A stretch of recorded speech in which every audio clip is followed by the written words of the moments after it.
আমি তোমাকে ভয় পাই, তোমার সামনে হাজির হইতে আমি ডরাই। এত গুনাহ নিয়া নিজের চেহারা তোমারে আমি কেমনে দেখাই? এ কারণে আমি তোমার বিচার থেকে পালায়নের জন্য চেষ্টা করেছি। ওয়ায়ালামু খাইনাতাল আয়ুন,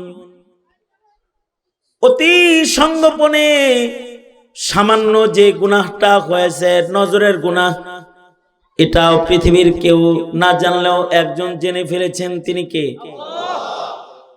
মদ খাওয়ার কবিরা গুনাহটা যখন মদ খাইছে তখন, জেনা করার কবিরা গুনাহটা যতক্ষণ জেনার স্বাদ নিছে ততক্ষণ, কিন্তু দাড়ি কাটার কবিরা গুনাহটা হলো 24 ঘন্টা ঘুমায় রইছে, তাও কবিরা গুনার হালতে ঘুমায় রইছে। मोहब्बत का दावा तो आसा है करना है मुश्किल मगर नज्म उल्फत में मरना। নবীর আশিক হিসাবে দাবি করা তো সহজ, কিন্তু নবীর প্রেমে মরণ, জীবন দেওয়া এটা কঠিন। ওমাইয়াত্তাকিল্লাহ ইয়াজআল লাহু মাখরাজা ويرزقه من حيث لا يحتسب। কেউ যদি আল্লাহকে ভয় পায় তো আল্লাহ পাক তাকে তার ইহতিসাবের, তার হিসাব নিকাশের বাইরের রিজিক তাকে দান করবেন।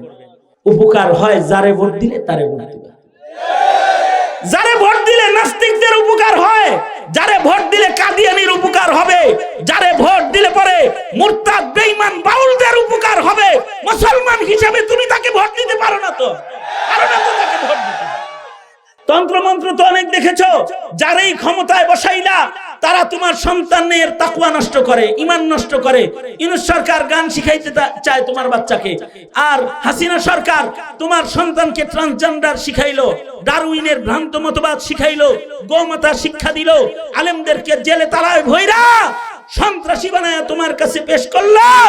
আর যত সন্ত্রাসী আছে, যত নষ্ট লেখিকা গায়িকা আছে, তা করে সম্মান দিয়ে সংসদে নিল।